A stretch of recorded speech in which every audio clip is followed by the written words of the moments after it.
Jay here, Stretford, Paddock. That is the legend that is Andy Tate. Brentford 4, Manchester United 3, a 7-goal thriller, if you want to call it that, down at Brentford. I mean, a really weird game, Andy, because we're in this sort of, for starters, where we are in the league is obviously we're right near the sort of bottom half, well, right in the middle of the bottom half of the table. Obviously, all the focus is on Thursday night, that second leg against Athletic Club. Mixed it up a little bit in terms of the selection and everything, but then you still want to win matches, and Manchester United take the lead, go 4-1 down, get back into it at 4-3. I mean, it was just a bit of an odd one, wasn't it? Yeah, it felt like a movie. What movie would it be if it was a movie? What genre? Oh, I don't know. A New Hope. A comedy or a horror film? More of a, not a horror film, more of a intergalactic reference. A New Hope. A New Hope. You've got new characters coming in. You got Harry Hamas. You got Frederiksen. Yeah. Then you've got Cheeto, and then you've got the old rear guard of Luke Shaw, who is actually playing like Mark Hamill as well. Yeah. Then you've got Harry Maguire, who is Harrison Ford. Han Solo coming on to back up the line. Then you've got a bald-headed emperor who hasn't got a fucking clue how to referee. If that's a Liverpool player on the floor, if that's Van Dijk, or if that's Declan Rice, he stops the game. Because it's Man United. He's a bald-headed see you next Tuesday. He's always got it in for United. I like the fact you cut to me when he said bald-headed see you next Tuesday. Right.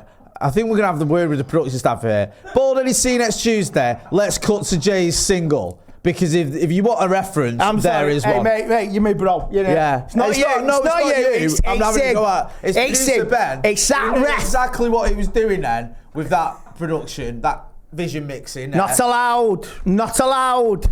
Thank you. And I know what thank you very much. I can't, 3 words, pay review. Right. So Andy Taylor's not top of your Christmas card list. On that with the Ligt, there was a bit of a division on the watch along. You're with the Stephen Howson camp. You think the referee in that situation, a player's gone down, he's put his hand up. You think, even though it's not a head injury, I think the rules are that a ref can stop it. You think he should have stopped it? He should have stopped it. Could have been like the referee, let him die. Let him die. Let him fucking be in agony. You don't know what it's. It's an injury. You don't know how bad it is. Right. Okay. He could be out for the season now. Well, I think he will be. Probably. He's out. There's only about 5 games left. So basically.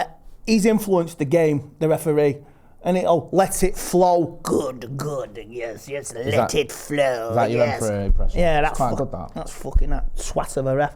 But if that's any other player, any other team, it gets stopped. It's within the rules for the referee to stop it, but because you want to keep it flowing, he doesn't give it, and he's got a record against us, Mr. Taylor. Yeah, ask Jose Mourinho. Don't walk through airports. That's what I say about the referee. You know what I mean? Oh yeah, he got a load of grief after. Is it the Roma game? Yeah. I don't like to see that though. Refs getting grief off people and they're trying to go through an airport, but that's a different story for a different time. I will say this though, Andy. That referee decision aside, that obviously you're not happy with. What did you make of Manchester United's performance? Because it's a makeshift team, a lot of youngsters there, as you've mentioned there.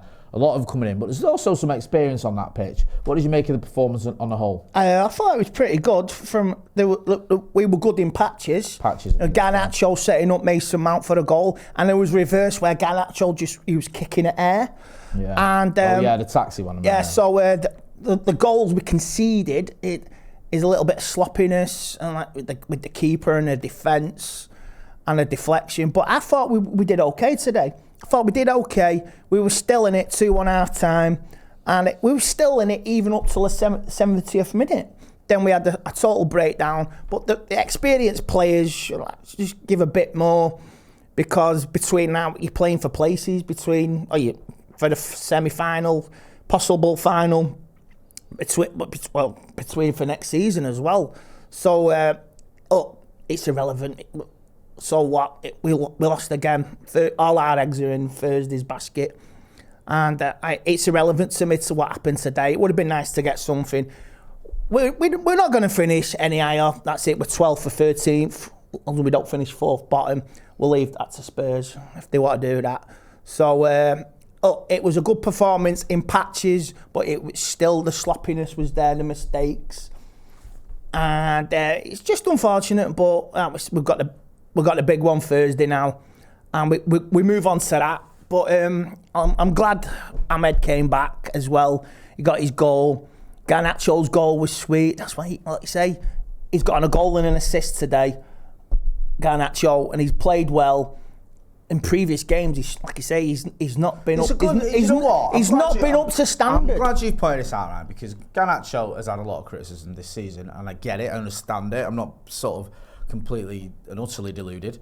I have defended him. I've took pelters for defending him, and at times it's been hard to defend some of what you've seen, and he wasn't perfect. Yeah, and he scored a blinder against Brentford this season, Old Trafford as well. Well, he did get a goal and assist, and I think one of the biggest criticisms people have got of him is he doesn't get enough goals and assists. But we saw that for him today. I mean, where do you stand on Garnacho? Because it's thought that maybe he could go in the summer. I'm not saying just because it's today that completely changes your opinion. Would you cash in on Garnacho if Napoli came in with a £50 million bid, or is he a player because he's young, because we know what he can do?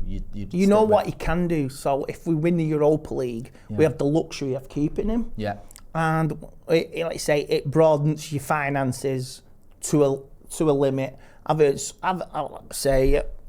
silly rumours in the last 7 days, like the lad from Lisbon's coming. I've heard we're getting X, Y, and Z. Gyökeres, I think. Gyökeres, the one who's at Galatasaray, I forgot what he's called. Osimhen, is it? Oh yeah, Osimhen, apologies.